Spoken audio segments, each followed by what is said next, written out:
respective places on the stage.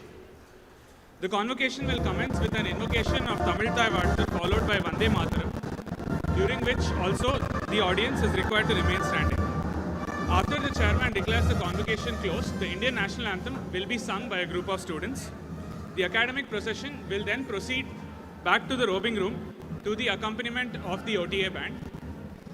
The audience is required to remain standing and not to leave the hall until the academic procession leaves the hall.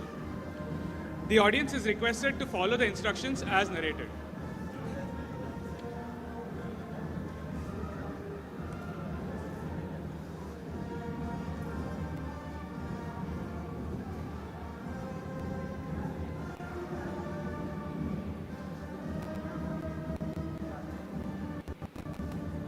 That's mine, sir.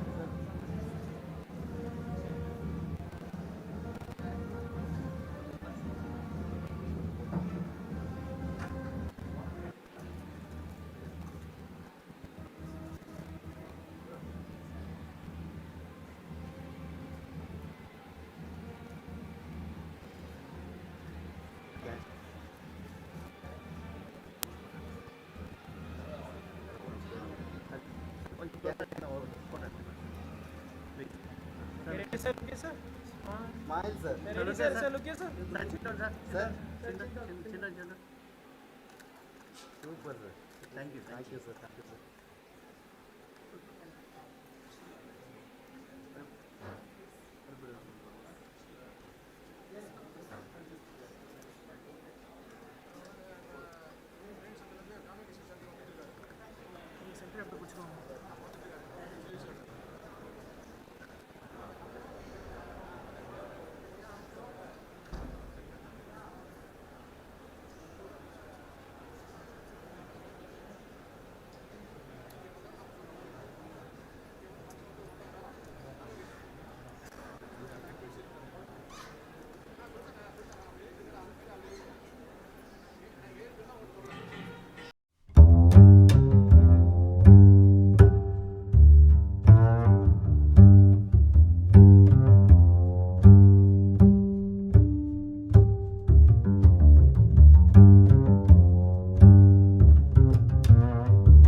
Sí.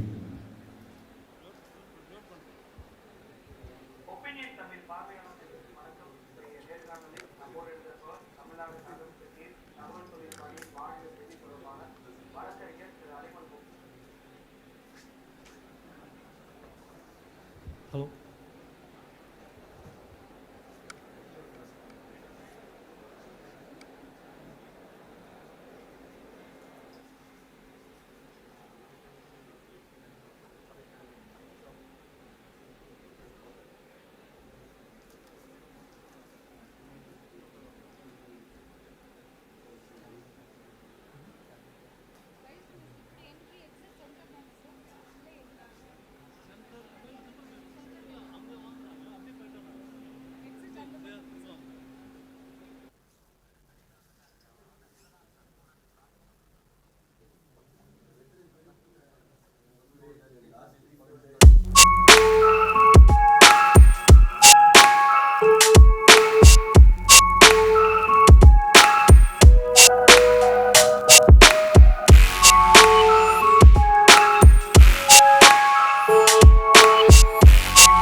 please.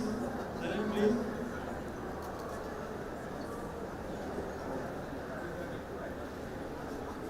Your kind attention, please.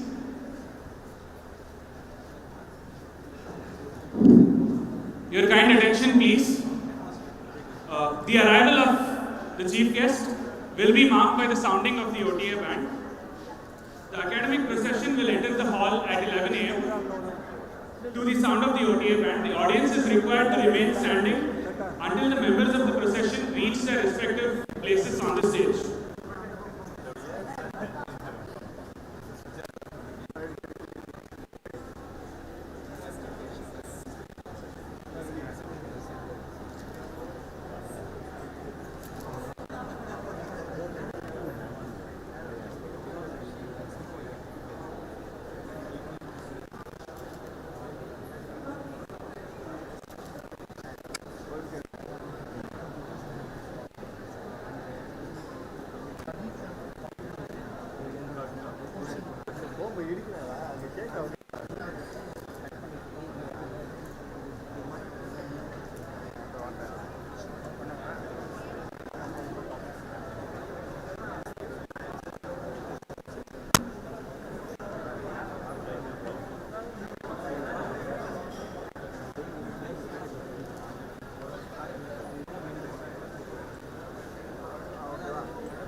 சூப்பராக.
Kindly keep remaining standing for the invocation.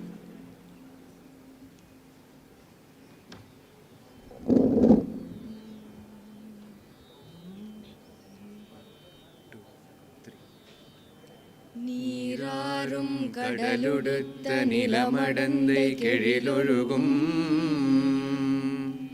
சீராறும் வதனமென திகழ்பரத கண்டமிதில் தெக்கணமும் அதில் சிறந்த திராவிடனல் திருநாடும் தக்க சிறு பிறை நுதலும் தரித்தனரும் திலகமுமே அத்திலக வாசனை போல் அனைத்துலகும் இன்பமுற எத்திசையும் புகழ் மணக்க இருந்த பெரும் தமிழனங்கே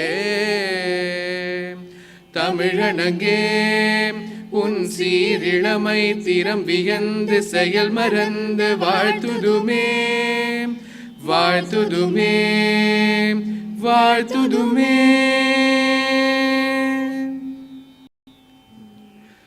வந்தே மாதரம் வந்தே மாதரம் சுஜலாம் சுஃபலாம் மலயஜ ஷீதலாம் ஷஸ்ய ஷியாமளாம் மாதரம் வந்தே மாதரம் शुभ्रज्योत्स्ना पुलकितयामिनी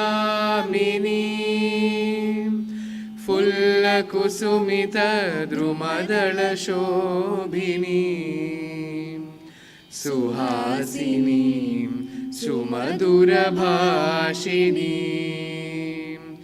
सुखदां वरदां मातरं Vande Mataram Vande Mataram.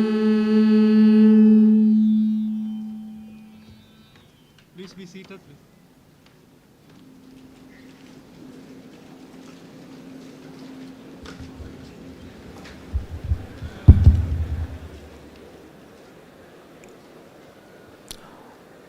I declare the convocation open.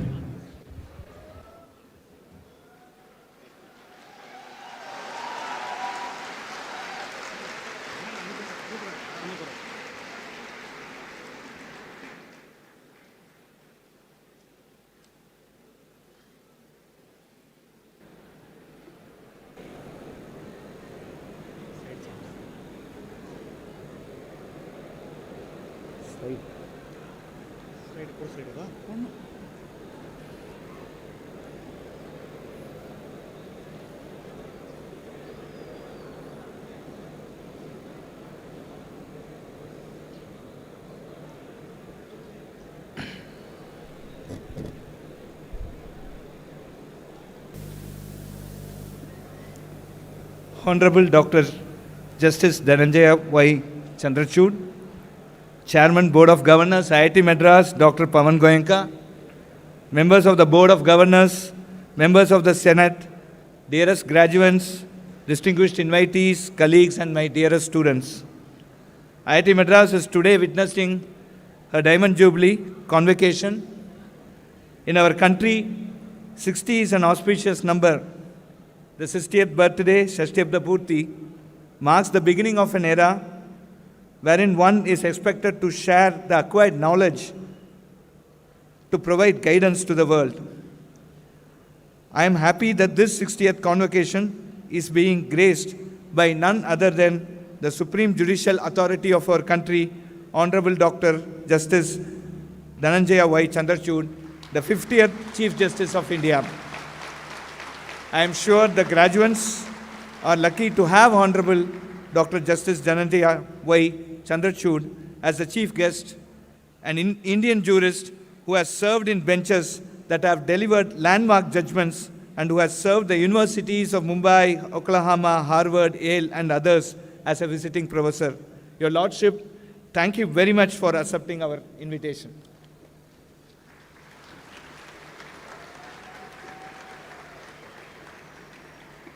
Friends, we have witnessed a non-linear growth in the number of degrees our institute has been awarding since our inception.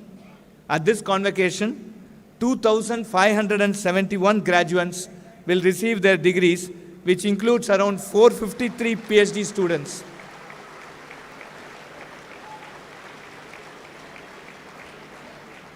A total of 19 PhD scholars among them will receive joint degrees with foreign universities, 12 from universities in Australia, 3 each from universities in Germany and France, and 1 from Singapore.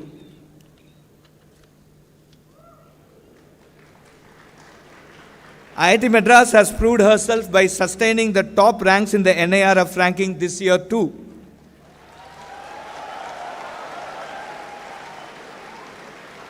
We have retained the number 1 position for the 5th year in a row for overall performance among all universities in India.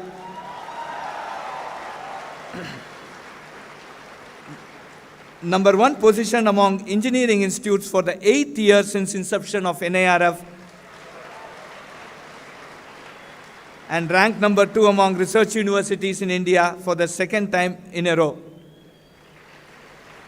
Thanks to the persistent efforts of the students, faculty, staff, alumni, funding agencies, and industry partners in making this achievable, IIT Madras has also clinched the CII Industrial Intellectual Property Awards 2022 for Best Patent Portfolio in the 5-year period 2017 to 22, and has been conferred the National Intellectual Property Awards 2022 by the Department of Industrial Policy and Promotion of the Ministry of Commerce and Industry, Government of India. In the category of Top Indian Academic Institution for Patent Applications Filing, patents granted, IPs commercialized, and their economic significance. In the QS ranking, IIT Madras jumped up by 50 places to come to the 98th spot in mathematics. Our BS in Data Science and Application has won a silver prize in the Best Online Program category. Additionally, the National Program on Technology Enhanced Learning, a joint initiative of IITs and IISc, won the gold in the Lifelong Learning category. Ever since being granted the Institute of Eminence status in 2019, IIT Madras has made all efforts to bolster her research infrastructure and had identified 68 research initiatives across 21 technology clusters, from which, after rigorous review, 15 centers of excellence have been launched recently to carry out cutting-edge research for development of next-generation technologies having global impact. IIT Madras also constantly upgrades her research facilities and infrastructure that will enable her scholars and students pursue cutting-edge research. An MOU was signed earlier this month between the Ministries of Education of India and Tanzania for setting up the first international IIT Madras campus in Zanzibar that will offer a 4-year MS and a 2-year BS in Data Science and AI. Classes will commence in the campus from 24th October 2023 with an initial intake of 70 students. In the history of IITs, we are the first to have established a campus abroad. Professor Preeti Agalyam will be the first Dean and Director in charge of this IIT Madras Zanzibar campus. I thank the Ministry of Education and Ministry of External Affairs, Government of India, the Government of Zanzibar, and in particular our Minister of Education, Sri Dharmendra Pradhan Ji, for their continued support in making this possible. Our faculty and students continue to earn accolades during the academic year gone by. Details are included in my report. Notable among them are Professor T. Pradeep has been bestowed the prestigious ENI Award, the Win Future Prize dedicated to innovators from developing countries, the 10th Prince Sultan bin Abdul Aziz International Prize, and also as Fellow of the African Academy of Sciences. Professor Sujit has been elected as an international member of the US National Academy of Engineering. Among the honors bestowed by our institute, Professor Sujit has been awarded the Institute's Lifetime Achievement Award at the senior level R&D category, while Professors Rayala Suresh Kumar and Radhakrishna Pillai have been awarded the Mid-Career R&D Awards, and Drs. Rupesh Nasre and V. Nagabhushna Rao have been awarded the Srimati Marti Annapurna Gurunath Award for Excellence in Teaching. Drs. Shweta Agarwal, Akanksha Agarwal, and Emijala SRK Chaitanya Sharma have been chosen as faculty fellows. Wellness. We have launched a 10-pronged approach to ensure wellness at campus. These include a time-bound grievance redressal scheme, Kushal meetings with students and faculty, network of independent counselors in and off campus, listener network, comprehensive wellness survey through the National Health Authority, Government of Tamil Nadu, gatekeeper training for faculty, high-power committees to handle caste discrimination issues, student and alumni mentorship through Yari, Sati and Mitra, consolidated attendance marking, and involvement of parents. More details are available in the website behappy.iitm.ac.in. Through this, we aspire to ensure an always happy and stress-free campus. After a tremendous success in our BS in Data Science and Programming course that currently have enrolled more than 20,000 students, and keeping in line with the recommendations of the National Education Policy 2020 and the need for human capacity created by the National Semiconductor Mission, we have started a BS in Electronic Systems. Through this, we aspire to address a global industry need for thousands of qualified electronic engineers in a scalable fashion. Close to 1,800 students have applied, and interesting to note the inclusivity across category, roles spread across fresh graduates through employed through retired, age range 15 to 20 to 61 to 80, and gender. As in the case of BS Data Science, this course also enables multiple exits at foundation, certificate level, diploma level, and 4-year BS degree level, enabling reskilling and upskilling in this critical sector. As an institute of national importance and in consonance with our strategic plan, we are focusing more on local relevance leading to global excellence to make IITM for all, Anaivarukkum IITM. We have therefore rolled out several initiatives that will focus on reaching out to the rural India through our Section 8 company hosted by IIT Madras and housing the Technology Innovation Hub funded by the Department of Science and Technology under its National Mission on Cyber Physical Systems, IIT Madras Pravartak Technologies Foundation. Kalvi Shakti and Vidya Shakti are such initiatives that has reached 12,000 school students from 5th to 12th grade in Tamil Nadu and Uttar Pradesh. Science, mathematics, and English are taught through live online classes in Tamil and Hindi medium. They have rural interaction centers in 89 villages in Tamil Nadu and 100 villages in Uttar Pradesh. The tutors use virtual reality lessons to teach over 2,500 school students and demonstrate science experiments face-to-face to over 3,200 students. This innovative approach has increased the attention and retention spans in children significantly. That is evident from the 98% passing rate in the RICs across all grades. They also provide empowerment program for rural women, in niche areas including software testing. The RIC initiative is to be expanded to 8 more states in the coming year and to 1,000 RICs in future.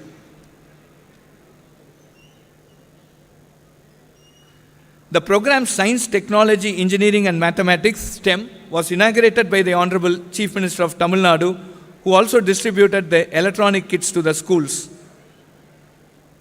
The STEM program aims to conduct a year-long program in electronic science for about 1 lakh government school students studying in 9th to 12th class in rural areas every year, so that they could be motivated to take up a career in semiconductor technologies domain. An indigenous electronic kit is developed by IIT Madras exclusively for this purpose.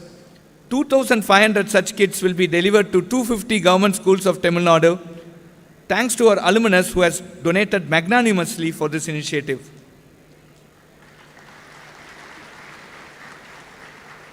The Discovery Campus at Tayur, 25 kilometers away from this main campus, witnessed the inauguration of the National Technology Center for Ports, Waterways and Coasts by the Honorable Union Minister Sri Sarbanand Sonawal, and the naval facility designed by IIT Madras in it was inaugurated by the Chief of Defence Staff. The phase 1 of the Tayur campus, that comprises an academic research block, food court, hostel block and various utilities and services, is expected to be completed within a year. Some startups and temporary facilities such as E-Plane and Agnicool and specialized lab under CSR initiatives are functioning at the campus. The campus will also house gas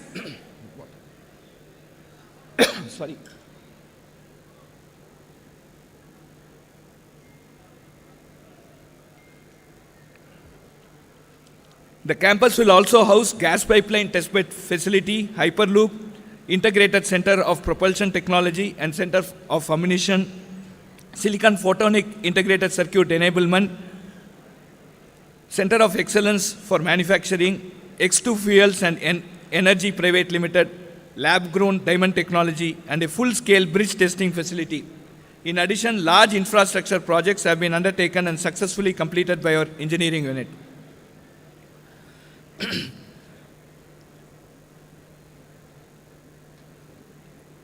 I wish to place on record the yeoman services rendered by the Center for Industrial Consultancy and Sponsored Research over the past 5 decades, NAMA ICSR at 50. It has indeed played a major role in the growth of our institute by attracting substantial funding for her research and consultancy activities from ministries of the Government of India and from industry, while supporting the faculty and students in their innovations, patenting and transfer of technology. In 2022-23, the institute received sanction of 239 ministry-sponsored projects for a total value of INR 577.64 crores. Our strong industry collaboration is evident from the 696 consultancy and industry-sponsored research projects that have been received this financial year, amounting to INR 457.22 crores.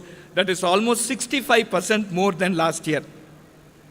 We filed 232 patents during the year, of which 69 are international filings, and were granted 175, out of which 21 are international patents.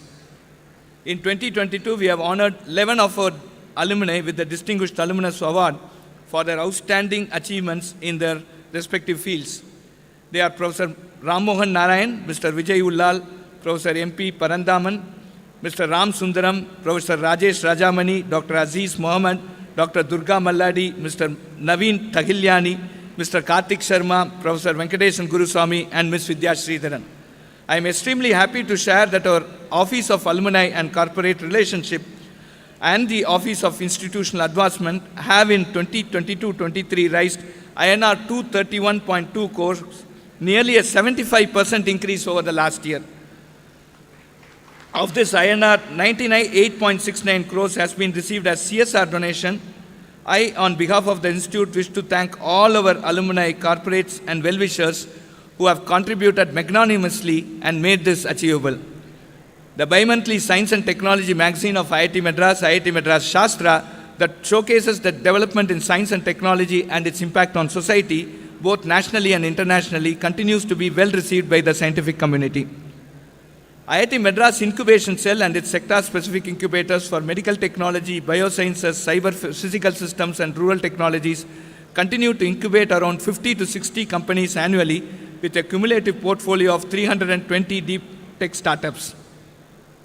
Of these, 22% companies have raised investments from angel investors and VCs.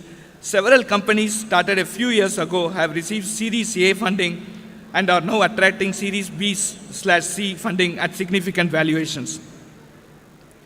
IIT Madras incubated companies are together valued at 38,000 crores based on their last investment data.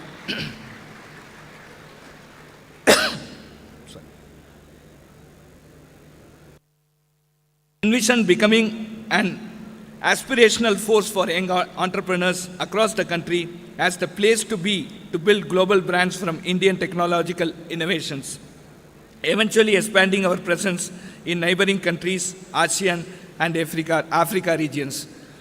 IIT Madras Incubation Cell is presently developing ways to replicate its model nationally and support large population of young startups in the country. As a key step in this process, it has initiated formal engagement with Tier 2, Tier 3 institutions, helping them strengthen their entrepreneurial ecosystems and co-incubating their startups.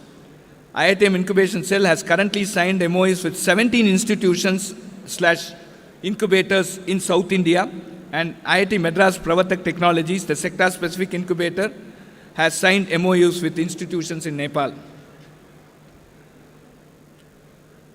At the 36th Inter-IIT Aquatics Meet held in October 2022, Madras Sharks, the IIT Madras Aquatics contingent, clinched the men's swimming championship for the 5th time in a row and won the water polo trophy for the first time since 2011. They finished with an impressive medal tally of 13 golds, 6 silvers and 10 bronzes and gold in water polo. Kalash Sharma was adjudged the best swimmer men and best water polo scorer. At the 55th Inter-IIT Sports Meet held on December 2022, IIT Madras contingent won the men's general championship after a long gap of 11 years. The men's team won a gold in table tennis, silver in athletics and basketball, and bronze in badminton and volleyball, while the women's team won bronze in athletics and badminton.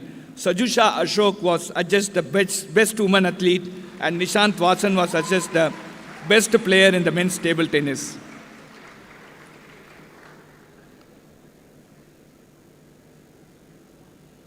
With the need for medicine and technology to come together, specifically to address the most important need of providing affordable quality health care for all, IITM has launched a new Department of Medical Sciences and Technology department.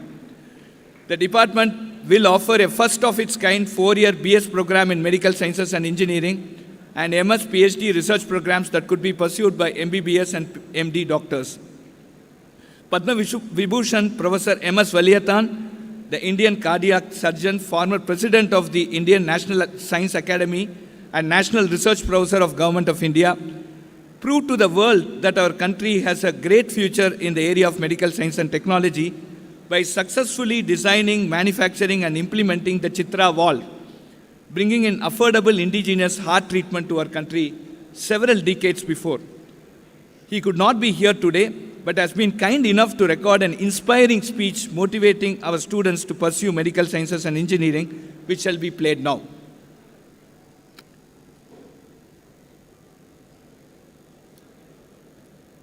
My sincere thanks to Director Dr. Kamakoti and all his colleagues for the honor they have done me.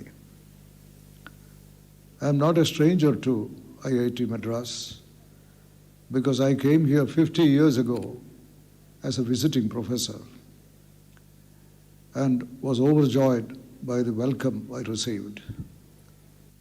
I carried away a very interesting resolve when I left here, that is to work for the development of technology for healthcare applications. Healthcare it's like a tripod. There are 3 legs supporting this healthcare. One limb of that tripod is drugs. Second is vaccines. These are equally essential. Children, epidemics, pandemics, we have seen importance of vaccines. That is extremely important. And the third is medical devices. Now, drugs and vaccines, India has already made a name in the world. India's leadership role is recognized. For example, when we had HIV, almost like epidemic in Africa, and the drugs imported from Western countries, they were so very expensive, they couldn't afford it. There was no treatment, fatal disease. At that time, India developed a drug equally effective, equally safe, with great difficulty to market it because the price was much, much lower than the Western variety. But United Nations intervened and it became possible to sell this in these countries at a very low price. And the second is the pandemic is still close to us. We know the vaccine developed abroad and manufactured in India. Developed in India, manufactured in India. We had different types of vaccines and they were distributed to something like 80 countries in the world. So that is puts India in a highly prestigious position. So that, but unfortunately, the third limb of this tripod, that is medical devices. Here we did not do too well. And the reason is surprising because today the medical devices manufacturing in India is 1.5% of the industrial production, total production in India. So there are several reasons for this backwardness. And one of them is there is not much of R&D, research and development. This is something which we have to be aware of. The new development, extremely important, that is in 2023, a few months ago, the government have brought in a new policy on medical devices. What it does is, first of all, it brings in a new vision. So in this policy document for the first time, they want to bring medical devices on par with vaccines and drugs. The second is the global production, global market. India should get 10 to 12% of the global market. At the present time, the market size is $11.5 billion. But they estimate the rate at which they expect progress to occur in India. By 2025, this will become $50 billion. And 2047, the centenary of India's independence, this will become $100 to $300 billion. These are unbelievable figures, but remember, they are thinking or looking not only at the Indian market, they are looking at the global south, all the developing countries. This is the kind of future that we have ahead of us. IIT especially, they have started this most imaginative BS program, and the graduates coming out of this, they will share a joint culture, because I find from the documents it has the endorsement of many top experts in medicine and engineering. And the students who have a solid base, rock-like base in mathematics, anatomy and physiology. And from then they are exposed to a series of courses, fundamental courses. In addition, there are specialization, and they also have several electives to choose from.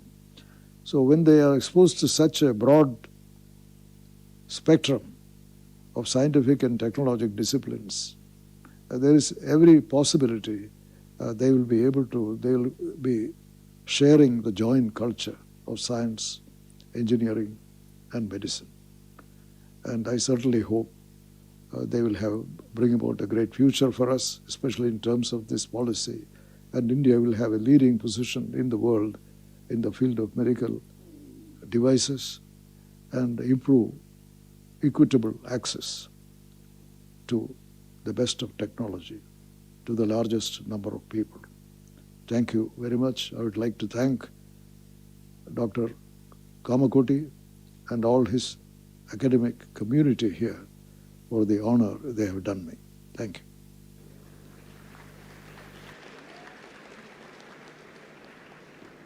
All these activities at scale and accomplishments of our institute would not have been possible without the committed participation and support of all stakeholders, our faculty, students and staff, agencies and industries sponsoring R&D and consultancy projects, professionals from other organizations who assist us in various capacities, and our alumni and corporate donors with their generous support to our various activities. In particular, I would like to thank office bearers such as head of the departments, deans, chairpersons, wardens, advisors, and professors in charge of various cells and centers, hospital and hostel staff for the selfless work they put in to keep the institute ticking.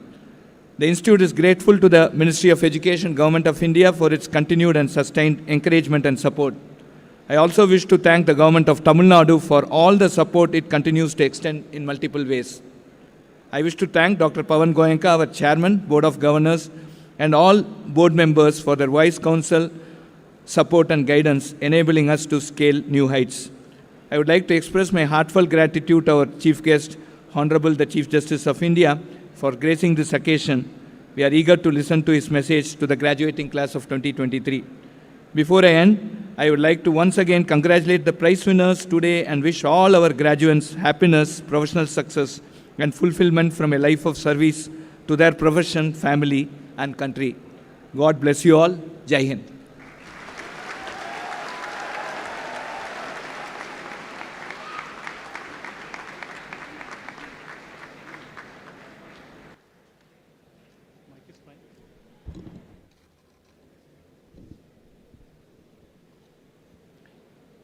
Honorable the Chief Justice of India, Dr. Justice Dhananjay Y. Chandrachud, our distinguished graduating class of 2022 and their family members, esteemed members of the Board of Governors, Professor V. Kamakoti, members of Senate, faculty and staff of IIT Madras, special invitees and guests, it is my pleasure to welcome you to the 60th Convocation ceremony of IIT Madras.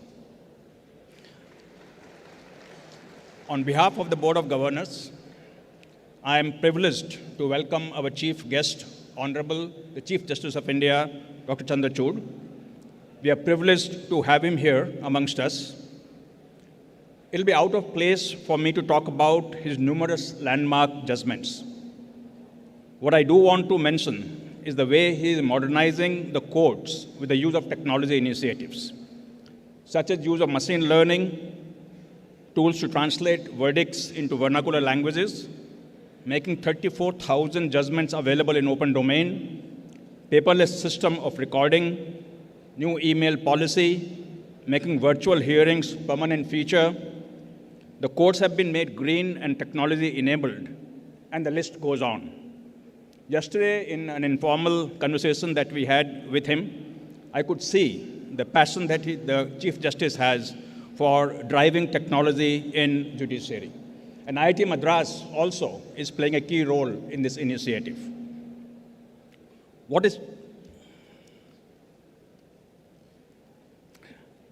Thank you, Honorable Sir, for taking time out to be part of this convocation ceremony. We are eagerly waiting to hear from you. I have reached a personal milestone today as I am presiding over the 10th convocation ceremony of IIT Madras as Chairperson of Board of Governors. Let me highlight few things that have changed over the 10 years and few that have not changed. And the Institute should be proud of both what has changed and what has not changed. What has not changed is the rigor in student admissions, faculty selection, and passion of faculty and staff to do all that they can do to graduate best engineering students in India and perhaps in the world. IIT Madras has been blessed with having amongst the best directors in the IIT system.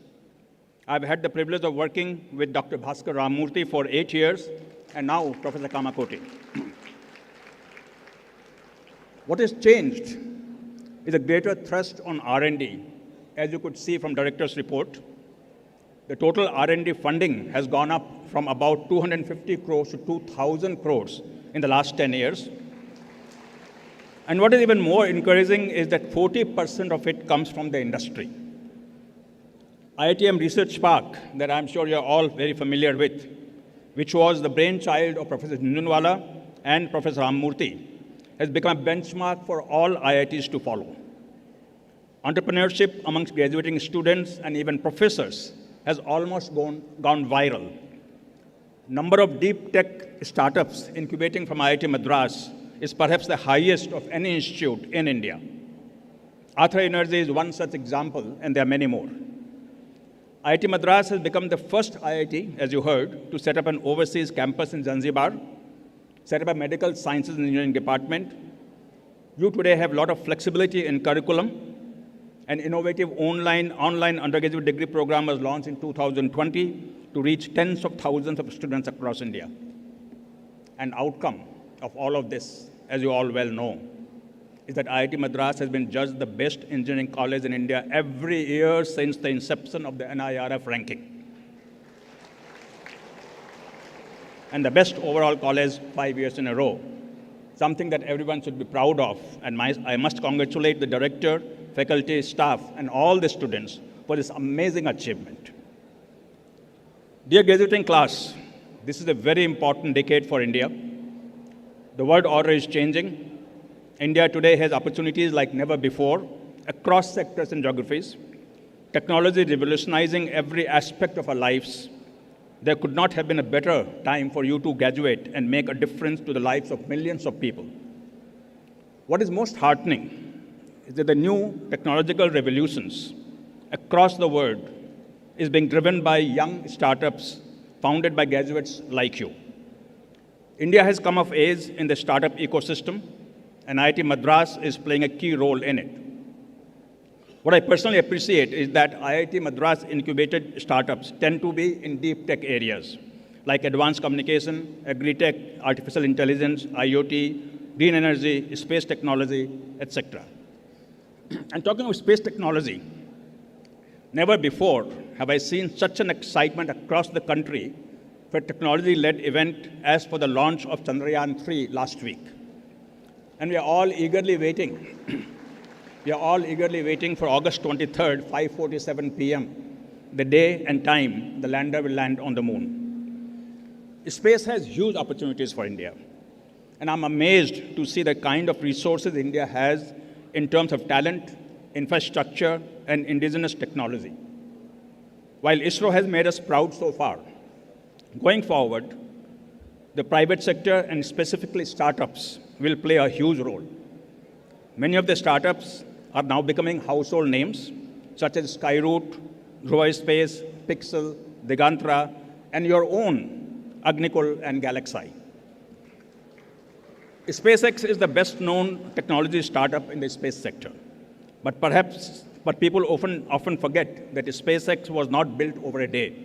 It took 20 years and huge investments to get where it is today. I wanted to drive home a few points.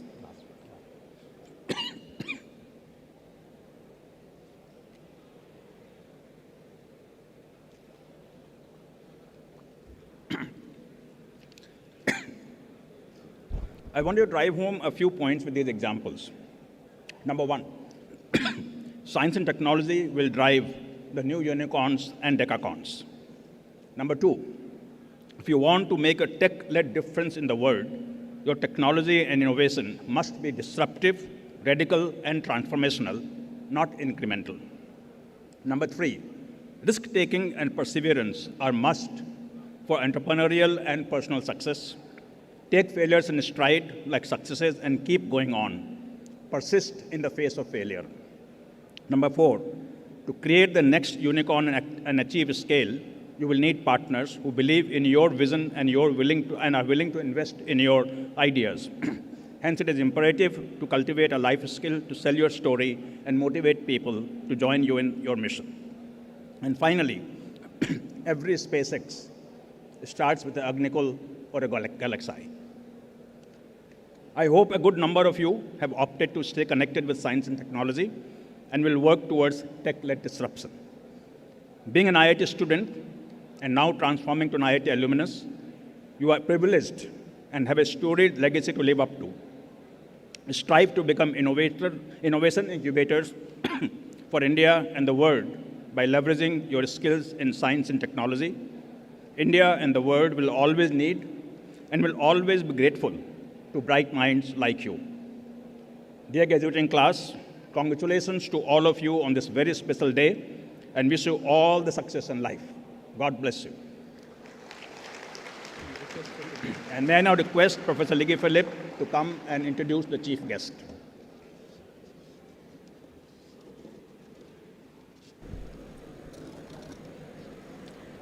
Good morning, distinguished guests, dear faculty and staff, respected students, ladies and gentlemen. It is with great honor and pleasure that I stand before you today to introduce our esteemed chief guest, Dr. Justice D.Y. Chandrachud, the Honorable Chief Justice of India. Dr. Justice D.Y. Chandrachud, the 50th Chief Justice of India, is a jurist of extraordinary caliber, born into a family deeply rooted in the legal profession. His father, the illustrious late Justice Y.V. Chandrachud, who also served as a Chief Justice of India. Following in his father's footsteps, Dr. Justice Chandrachud has upheld a legacy of excellence, leaving an indelible mark on the Indian judiciary.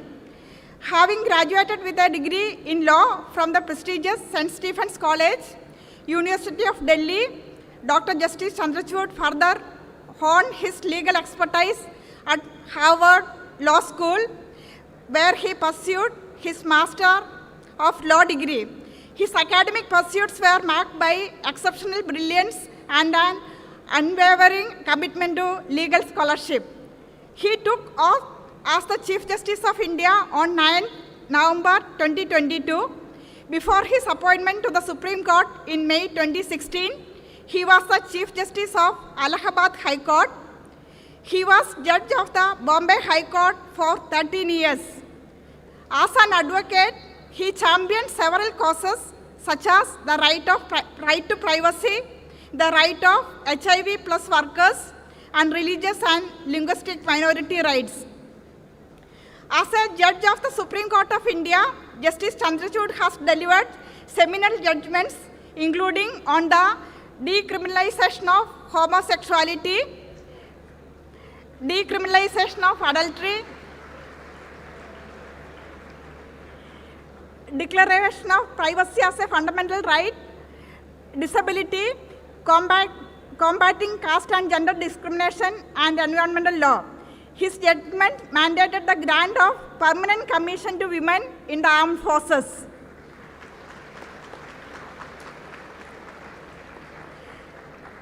He has delivered notable dissents which seek to uphold the value of liberty and freedom.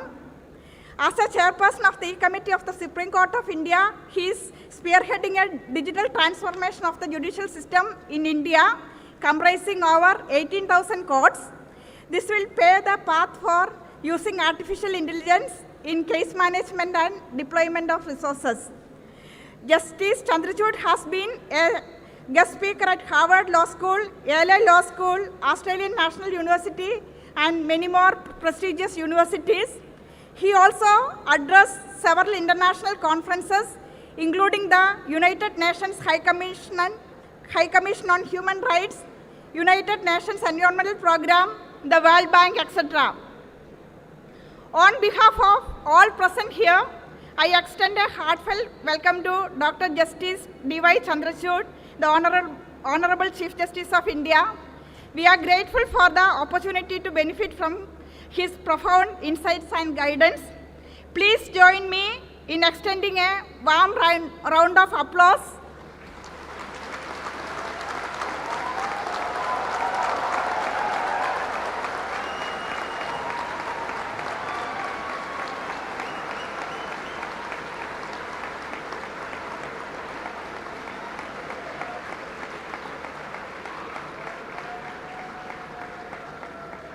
As we welcome Honorable Dr. Justice D.Y. Chandrachud to deliver his convocation address. Thank you.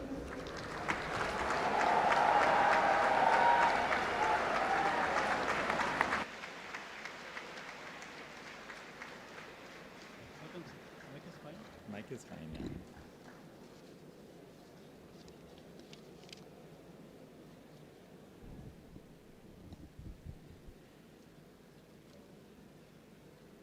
Dr. Pawan Goenka, the Chairman, the Director Professor V. Kamakoti,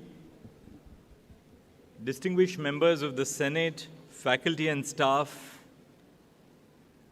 graduating students,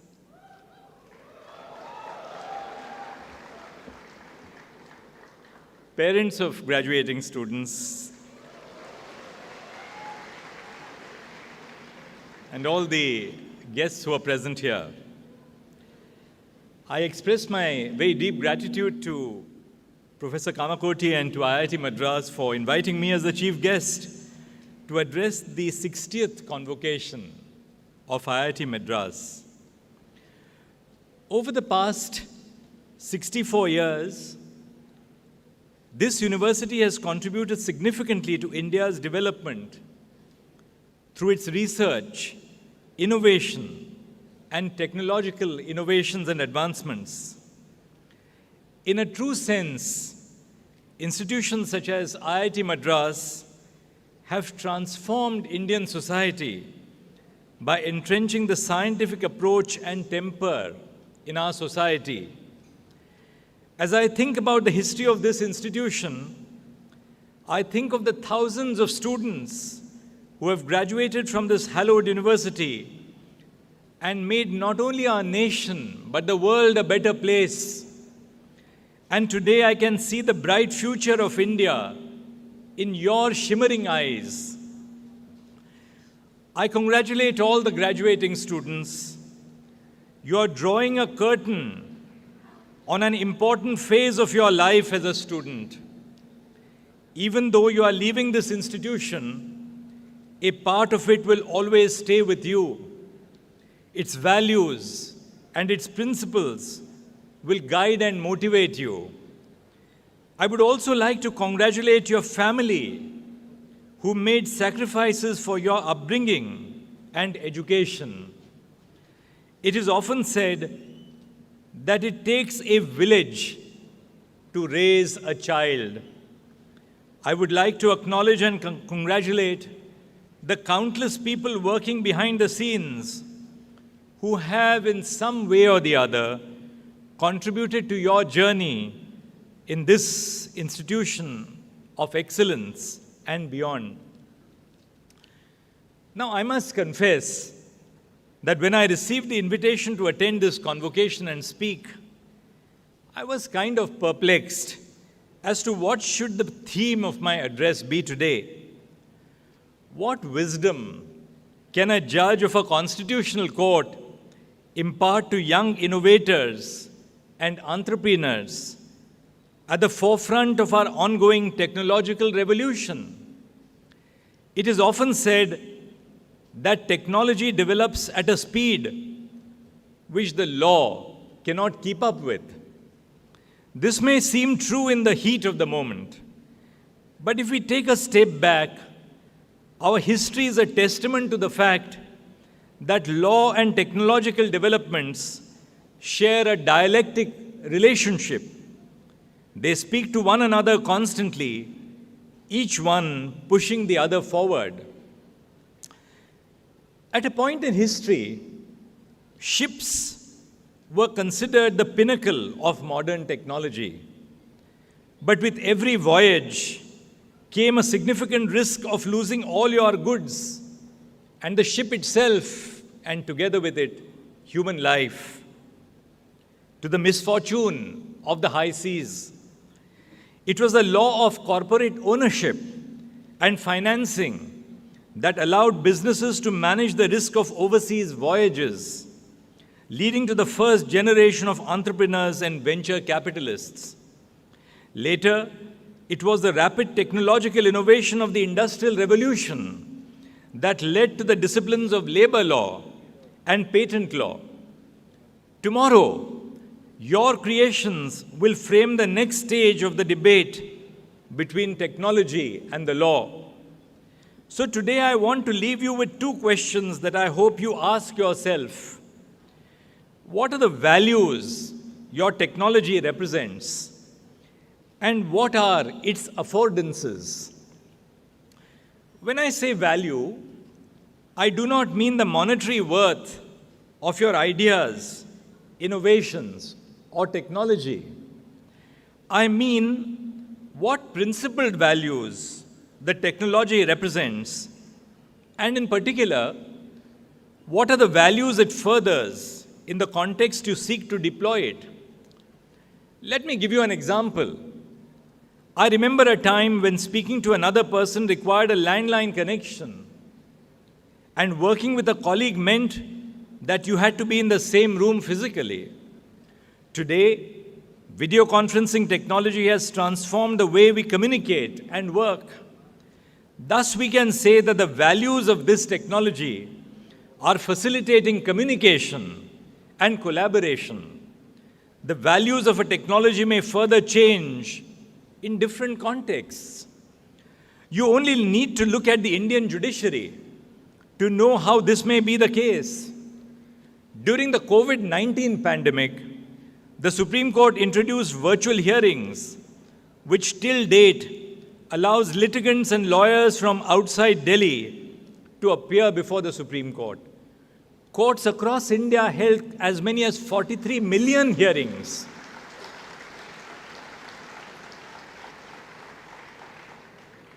These millions of hearings made us quickly realize how virtual hearings helped female lawyers who otherwise face difficulties appearing physically in court due to the gender demands of domestic work and caregiving. With virtual hearings, they could argue from their homes. Video conferencing also facilitated the live streaming of the Constitution Bench proceedings, which has allowed every citizen to stay informed about ongoing cases. If they so wish, deployed in this context, the values of video conferencing technology extend beyond mere communication and collaboration to now encompass inclusivity and access to justice. As technologists and as engineers, you may look at technology in terms of numbers, optimizations, efficiencies, scale, upgrades, and capacities. But I also encourage all of you to ponder the human and societal values that technologies represent, especially in the context in which they will be deployed. Why do I say this? This is because technological developments do not take place in a social vacuum. They take place amongst an intricate tapestry of societal realities and legal, economic, and political structures. A few days ago, a movie was released about one of the world's most famous scientists, Robert Oppenheimer, a key architect of the atomic bomb. Oppenheimer and his team were acutely conscious of how their technology would shape the world, eventually even seeking a ban on nuclear weapons and opposing the creation of larger bombs. I refer to them today not to acclaim or denounce them, but to highlight the importance of recognizing the impact of even theoretical science in the real world. It would be a convenient abdication of reason to proclaim that technology is merely neutral. Make no bones about it. No technology is neutral. When deployed in real-world contexts, technological use cases come to fulfill and represent certain human values. Therefore, values matter. Tomorrow, you will be amongst the scientific leaders that will shape the nation's thoughts on how technology and society should interact. The Constitution of India explicitly enjoins all citizens to develop the scientific temper. Thus, our Constitution emphasizes that reason and science can empower us to secure and promote liberty, equality, and social justice. Our Constitution has laid down the basic framework of rights and liberties to enable the growth and innovation in the fields of science and technology. In turn, the power of science and technology could be harnessed to attain human rights and liberties. Be proud of the fact that you live today in a country and in a society where you can choose your future. You can choose the startup you want to initiate. You can choose the technology which you want to foster. No big or deep state is commanding you to do that. Remember with pride that this is what our nation has given you. With the help of science,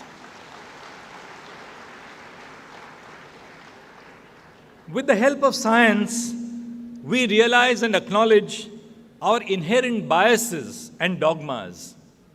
Science guides us towards the truth by helping us to separate our observation from our preconception. During the old days in Europe and in the United States, lightning often struck the churches because of their elevated architecture and the metallic bells. Lightning was considered as a supernatural phenomenon, a manifestation of the demon itself. During thunderstorms, the churches used to toll bells in the hope of repelling lightning. Many bell ringers lost their lives because of lightning. With a simple kite experiment, Benjamin Franklin proved that lightning was nothing but electricity and could be safely discharged using a conductor, prompting the use of grounding rods. This demonstrates how a scientific temper can alter societal beliefs and harmful practices. I now want to turn to my second question. What are the affordances created by a particular technology? By this I mean, what new behaviors does technology enable or facilitate? I was at the Brain Center this morning. This institution has imbibed in you the necessary skills and expertise to engender technological advancement in diverse fields such as healthcare, energy, infrastructure, and transportation, even across the oceans and space. Every incremental change in technology has the potential to transform the lives of individuals, bridge societal divides, and secure justice for all. But a new technology can also create unexpected abilities and facilitate unintended behaviors. Let me give you an example. I remember the days when letters were the dominant mode of communication. Letters were slow, often taking days to reach their intended recipient. Every week I would see the postal mark on a letter from my sister, and it was posted 1 week or 10 days earlier in the United States. Email thus represented a revolution, allowing for instant communication. But emails also created an affordance for electronic interception. It is very hard to open and read a letter without the recipient knowing, and almost impossible to do at scale. But with the advent of emails, you may never know that your email has been intercepted, and this can be done at an unprecedented scale. Thus, while electronic communications undoubtedly represent the values of communication and collaboration, they also create the possibility of mass surveillance of our most personal and intimate details and ideas. Privacy, confidentiality, security, transparency, and anonymity are some of the basic expectations that people have from the technology they use and access on a daily basis. And both technology and the law have striven to secure this.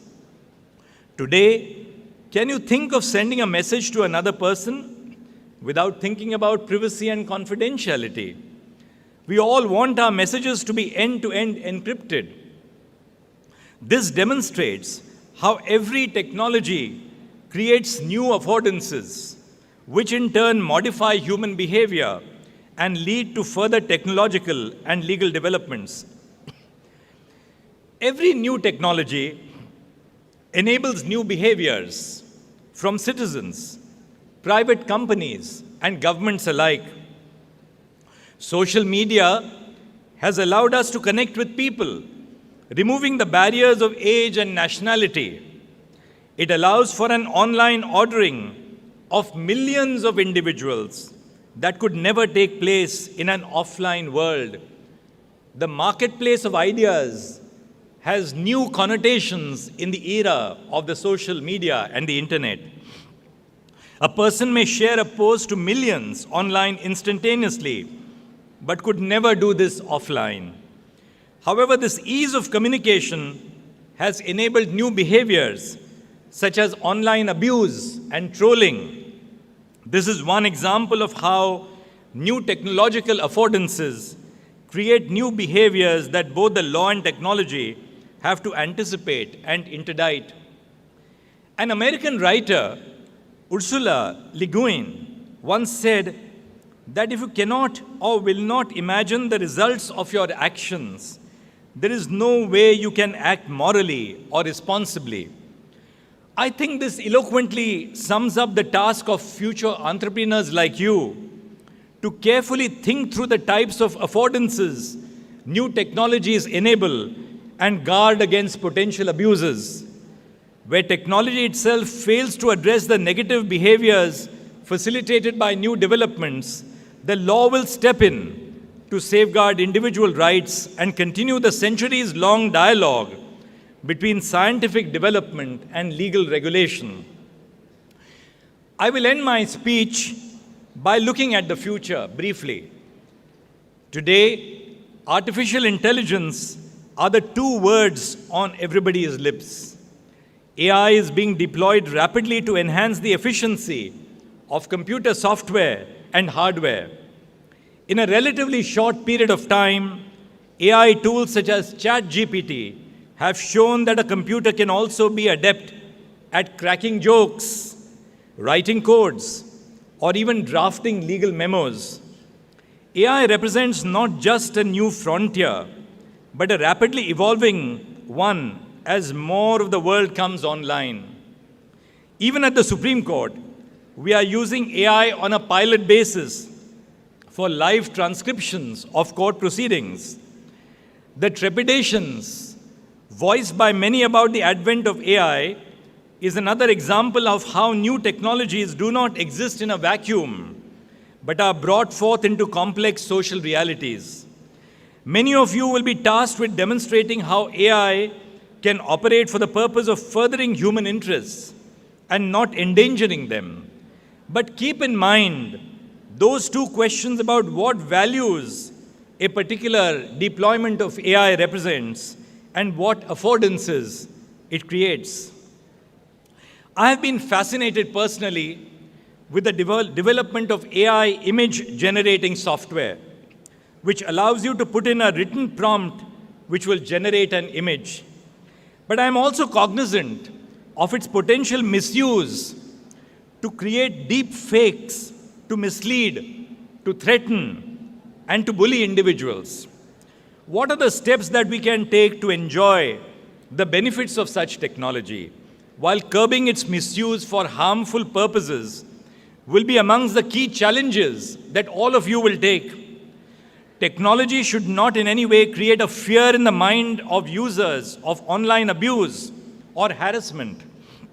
Such fear directly impacts our ability to express our thoughts in a free and open manner. Another significant impact of AI is its potential to perpetuate and amplify discrimination and undermine the right to equal treatment. Many AI systems have been shown to exhibit biased decision-making, based on data inputs that reflect societal prejudices. For example, AI recruitment tools deployed by firms favored men over women because the tools were trained on profiles of successful employees who, for gendered reasons, happen to be predominantly male. In this way, data-driven systems can perpetuate biases and marginalize the social control mechanisms that govern human behavior. As we look to the future, we should look at science and technology as a significant means to human development. And by human development, I mean the development of human capabilities and functioning. Many people in India cannot effectively exercise their freedoms because they lack access to the required resources and public goods. Technology is an important freedom-enhancing resource and should play a role in increasing the ambit of opportunities. To give you one last example, the National Legal Services Authorities has introduced the tele-law service to facilitate delivery of legal advice through the use of information and communication technology.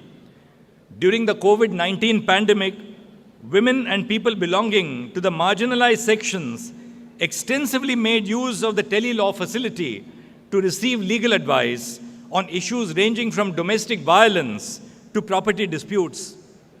The real redemption of technology lies in enabling freedoms and human rights of every individual in the global world.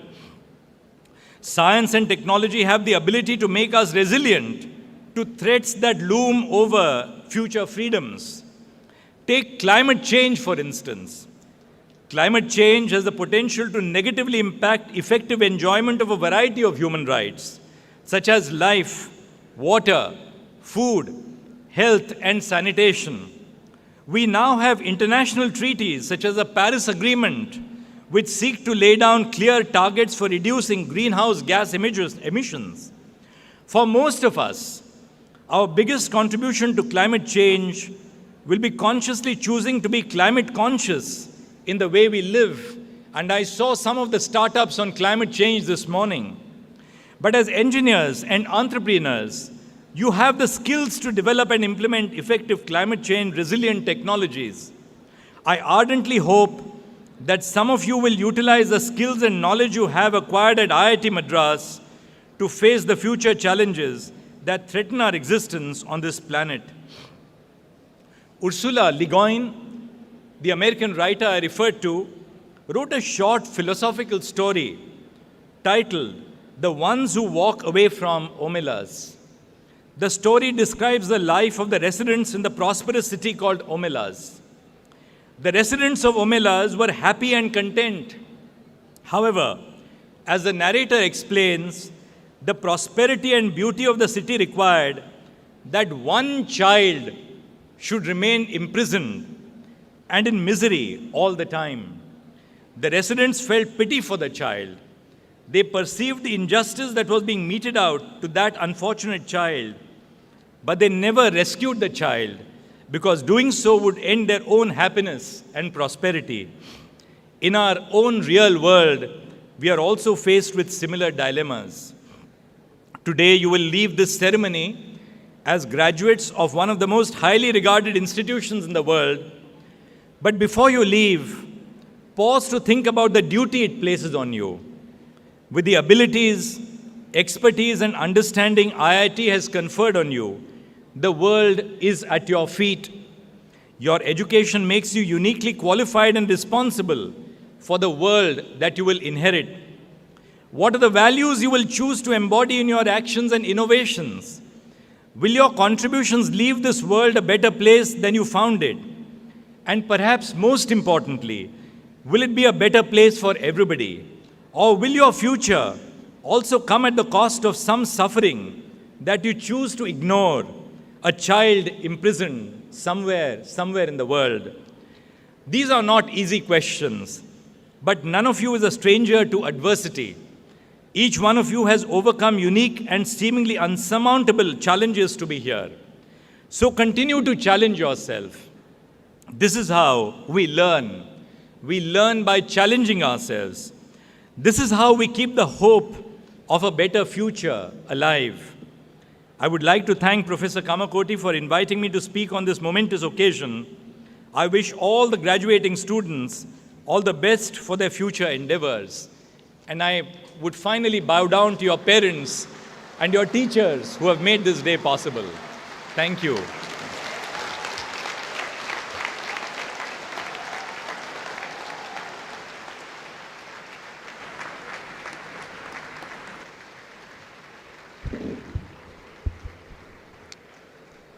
Thank you, Honorable Sir, for your thought-provoking address, for posing the two questions, and for drawing the connect between technology and law.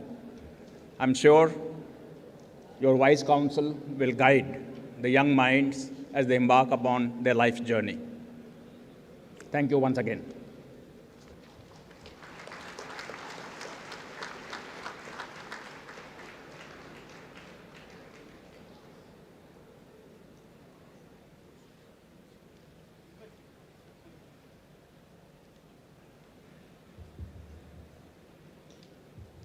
Does it please the members of the Senate to approve the award of the degrees and diplomas of the Institute to the candidates who have become eligible to receive them at this convocation?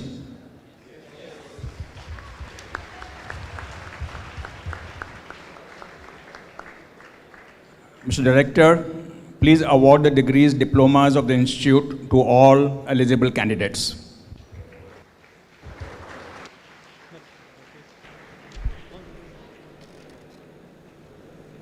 Madam Registrar, please propose the number of candidates who have become eligible for the award of the various degrees, diplomas of the Institute at this convocation. Sir, I propose that 2,571 candidates be awarded the degrees of the Institute at this convocation.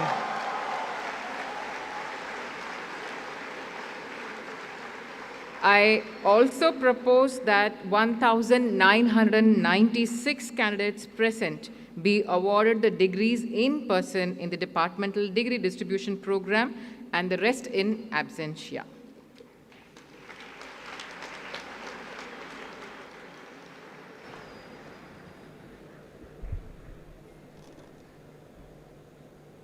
By the authority vested in me as the Chairman of the Senate and the Director of the Institute, I shall award the degrees as proposed by the Registrar. The degrees will be distributed to the graduates in degree distribution functions by respective heads of the department later today.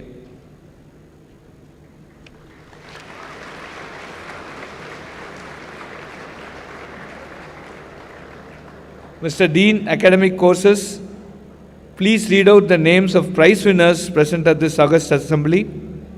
May I request the Honorable Chief Guest to present the prizes to the prize winners. I request the Chairman to join.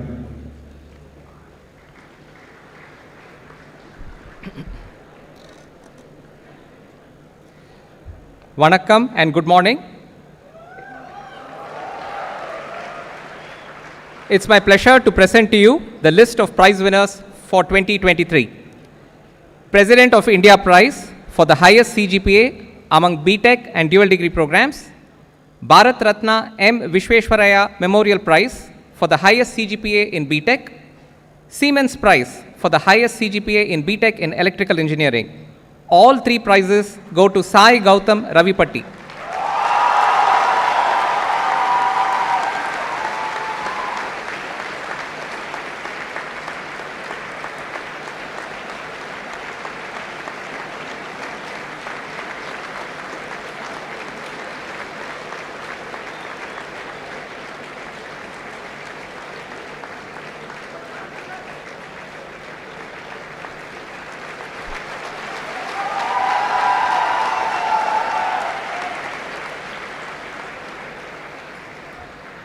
Sri V. Srinivasan Memorial Prize for the highest CGPA in dual degree. American Express Award for the highest CGPA among women students in BTech and dual degree. Kalpati AGS Prize to the dual degree student with the best academic record in biotechnology department. All three prizes go to Neha Swaminathan.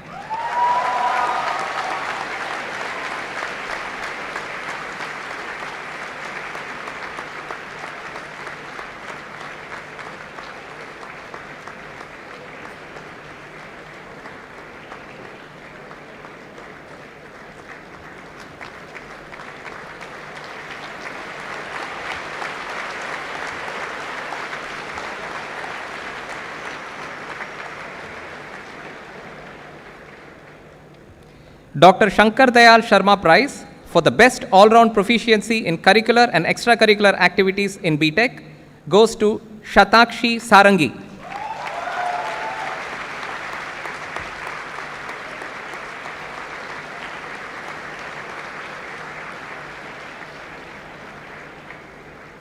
Governor's Prize for the best all-round proficiency in curricular and extracurricular activities in dual degree is awarded to S. Prahalad.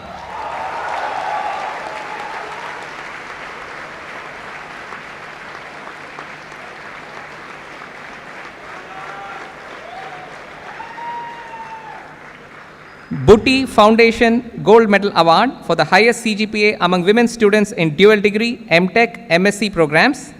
American Express Award for the highest CGPA amongst MTech and MSc programs, and the Institute Merit Prize to the MTech student with the highest CGPA in biotechnology. All three awards go to Shakuntala N.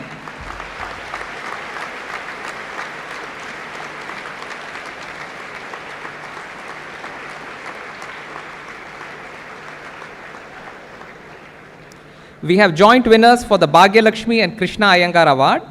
For the best project thesis in the field of infrastructure improvement, Megha S. Pradeep.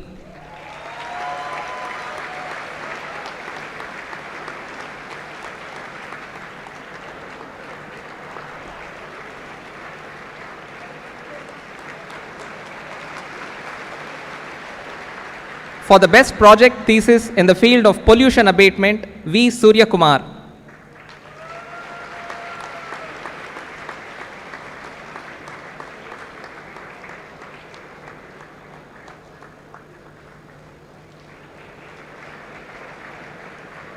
GE Eco Imagination Excellence Award for the best PhD thesis in the area of environmentally friendly green technologies, ecological and environmental protection. Joint winners, Inigo J.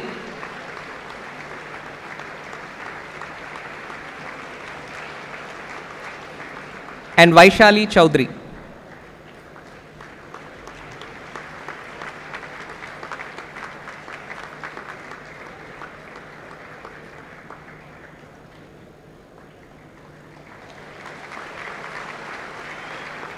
Reliance Heat Transfer Private Limited Prize to the BTech student with the highest CGPA in chemical engineering is awarded to Sundar Ram.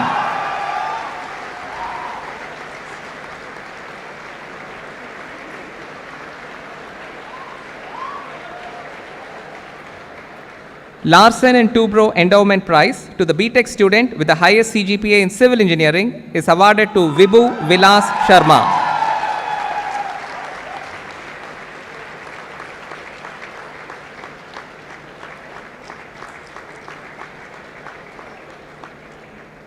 B. Ravichandran Memorial Prize to the BTech student with the highest CGPA in Computer Science and Engineering is awarded to Chaugule Atharva Mahavir.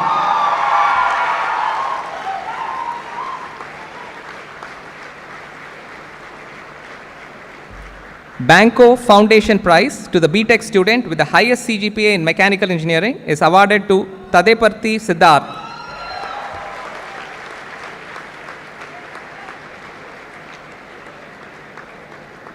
Dr. Dandapani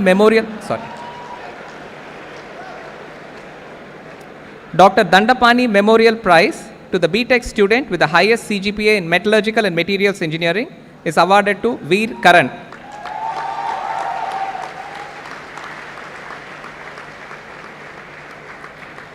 American Bureau of Shipping Prize to the BTech student with the highest CGPA in Naval Architecture and Ocean Engineering is awarded to Kailash Jain.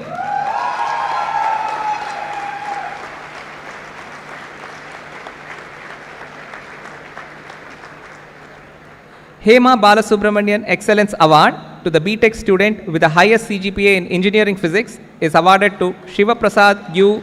Hulyal.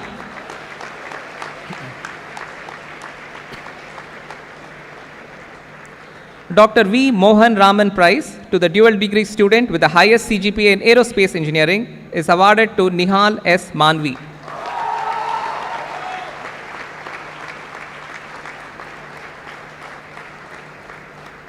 B. Ravichandran Memorial Prize to the dual degree student with the highest CGPA in Chemical Engineering is awarded to Shania Mitra.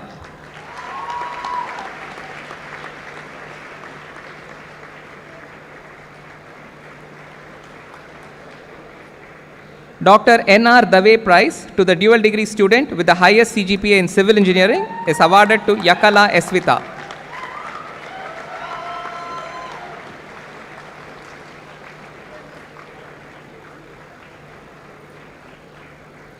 Alumni Association Prize for the highest CGPA in computer science and engineering is awarded to Nishchit Shadagopan MN.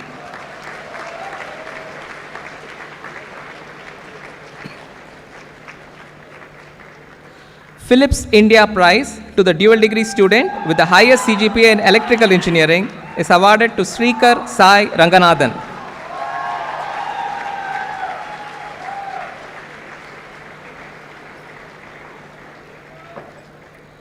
Prema and Nagaraja Setti Prize to the dual degree student with the highest CGPA in engineering design is awarded to Akash Anand.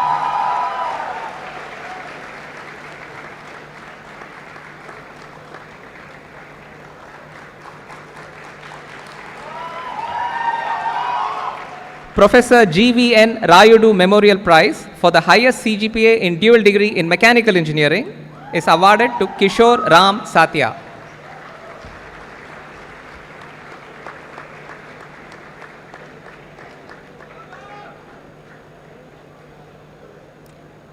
S. Anantharamakrishnan Memorial Prize to the dual degree student with the highest CGPA in metallurgical and materials engineering is awarded to Raghav Mallampalli.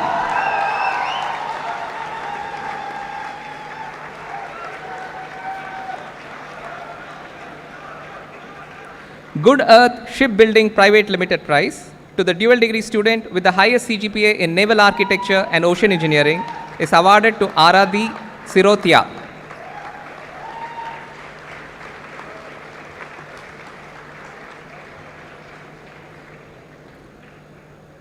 Professor J. Shobhanadri Prize to the dual degree student with the highest CGPA in physics is awarded to Gaurav M. Vaidya.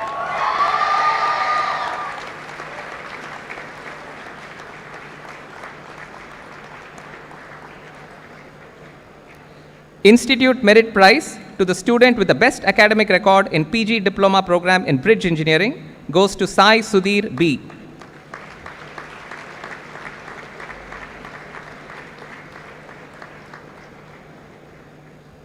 Institute Merit Prize to the MA student with the highest CGPA in Humanities and Social Sciences goes to Rohan Gopakumar.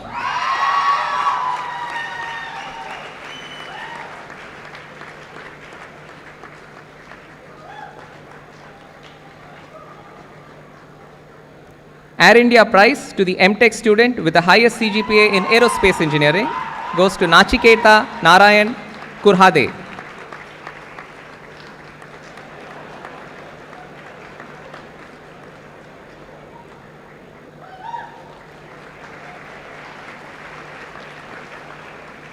Dr. K. Subbaraju Memorial Prize to the MTech student with the highest CGPA in Chemical Engineering is awarded to Soumya M.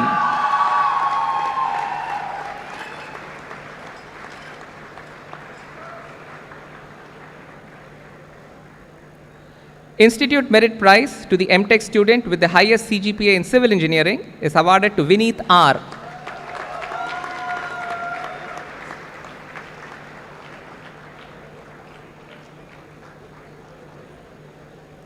CMC Prize to the MTech student with the highest CGPA in Computer Science and Engineering is awarded to Chandrachur Chatterjee.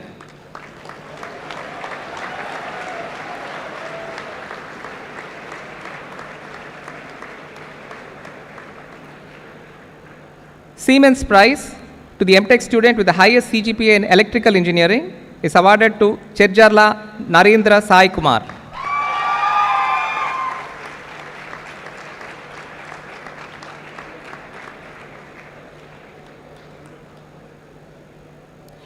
Professor Helmut Neuzert Endowment Prize to the MTech student with the highest CGPA in Mathematics is awarded to Ajit Kumar Sahu.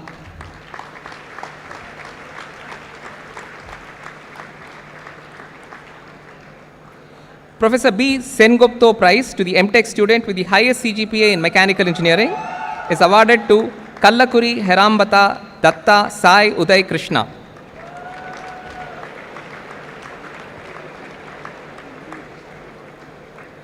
Sudarshan Bhatt Memorial Prize to the MTech student with the best CGPA in Metallurgical and Materials Engineering is awarded to Emil Joe Thomas.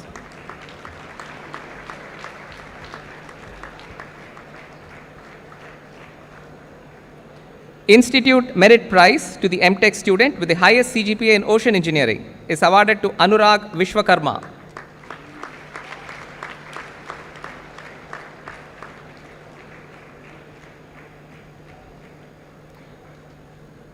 Sri Krishnamurti Sundarambal Prize to the MTech student with the highest CGPA in Physics is awarded to Ravuri L.N. Saket.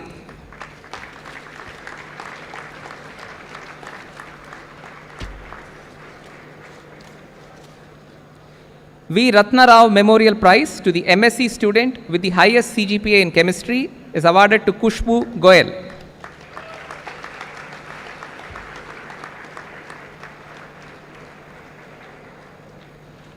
Meera Paul Memorial Prize to the MSc student with the highest CGPA in Mathematics is awarded to Suvendu Kar.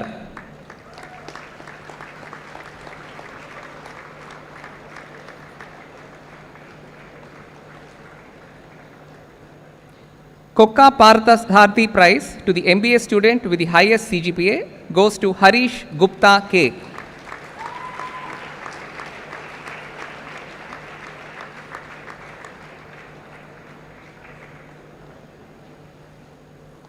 Institute Merit Prize to the EMBA student with the highest CGPA goes to Guru Prasanna M.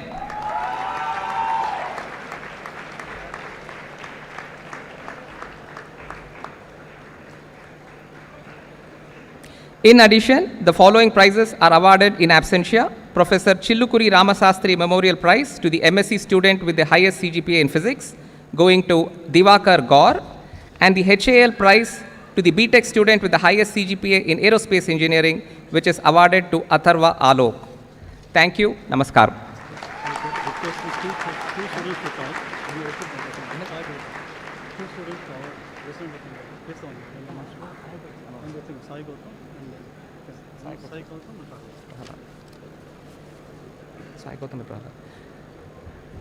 I now invite the awardees of the President of India and Governor Prizes to please share their thoughts.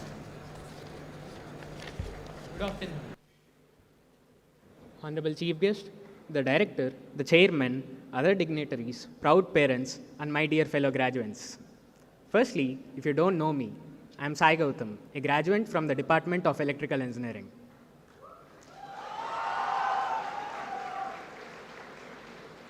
When I first heard of the award, I was delighted and humbled for a brief moment. Only then, this reminded me of the series of events those were responsible for me being here today. When I was in the same building back in 2019, I would never have imagined that I would be speaking here today. But somewhere deep down, I had the intuition that I would be learning something great from one of the finest institutions in the world. And I hope this award stands as a reflection for my intuition holding true.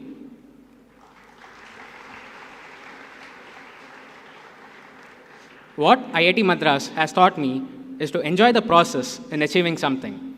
And in making this process great, there were several people involved who were always constantly supporting me. I would like to take this opportunity to thank my professors for teaching me in the best way possible, especially Professor Madhu and Professor Nitin for constantly guiding me on my academic projects. Also, Professor Rupesh, Professor Kamakoti, and Professor Janakiraman for motivating my passion for computer hardware through their excellent coursework. Mom and Dad and other family members, sorry if I was mischievous at times, but thank you for constantly supporting me and creating an environment in which I can prosper and excel. Of course, this would be incomplete without my friends who made my stay here at IIT Madras amazing. Be it when the tide was turning around or away, be it an all-nighter before the projects or a trip to Mahabalipuram. Thank you for supporting me. Finally, we made it to the end. We all graduated. But despite the disruptions caused due to the pandemic, but I would not call this the end, but the start of several inspiring stories to come. I would like to congratulate the graduating class of 2023. Thank you.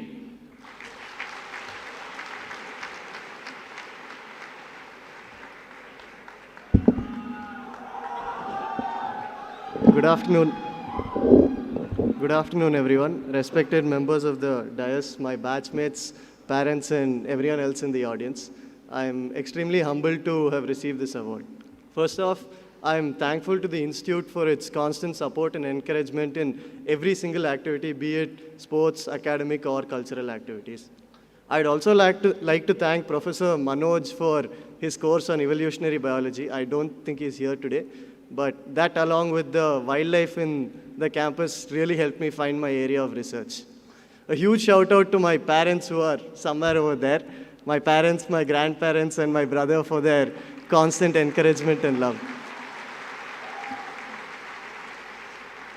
Lastly, as I stand here looking back at my time in Insti, all I can think about is the quiz club, the football team, my hostel, and all of my friends. So maybe the true treasure all along were the friends we found along the way. Thank you.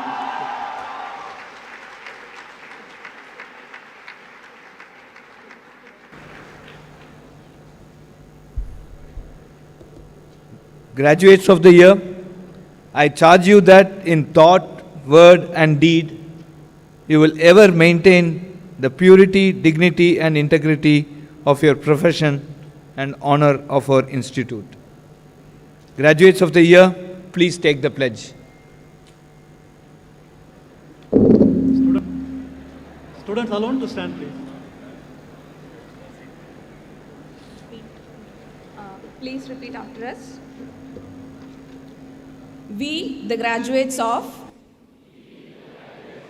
the Indian Institute of Technology, Madras, hereby pledge that we shall, in thought, word, and deed, ever endeavor to be scrupulously honest in the discharge of our duties, that in all circumstances we shall uphold the dignity and integrity of our profession and the honor of our institute and the nation, and that we shall devote all our energies to promote the unity and secular ideals of our country and utilize our knowledge in the service of our nation and society. Sahana Vavatu, Sahano Bhunaktu, Sahaviryam Karavavahai, Tejasvinavadhitamastu, Ma Vidvishavahai. Om Shanti Shanti Shantihi.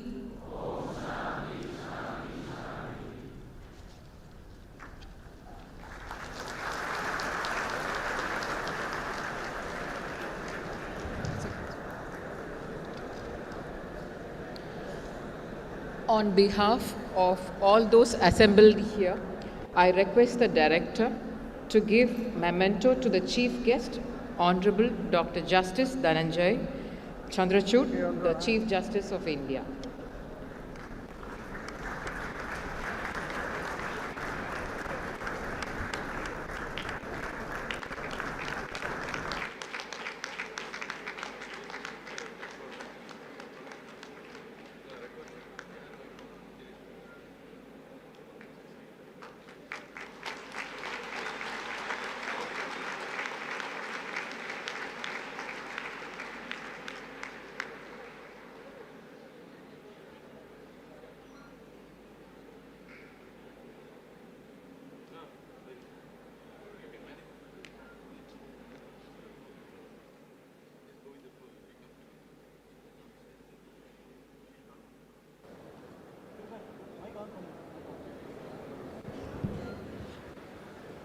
Say that to the convocation, please.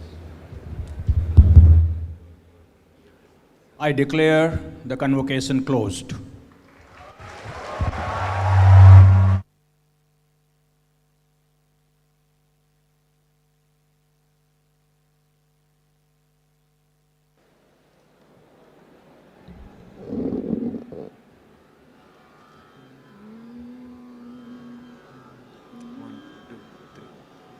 जनगण मन अधिनायक जय हे भारत भाग्य विधाता पंजाब सिंध गुजरात मराठा द्राविड उत्कल बंगा विंध्य हिमाचल यमुना गंगा उच्छल जलधि तरंगा तव शुभ नामे जागे तव शुभ आशीष माघे गाहे तव जय गाता जनगण मंगलदायक जय हे भारत भाग्य विधाता जय हे जय हे जय हे जय जय जय जय हे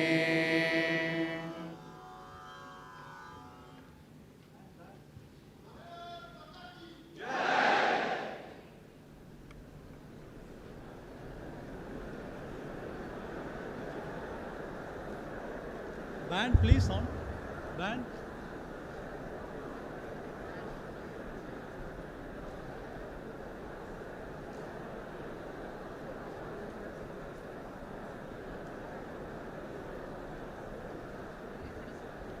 Band, please play. Band.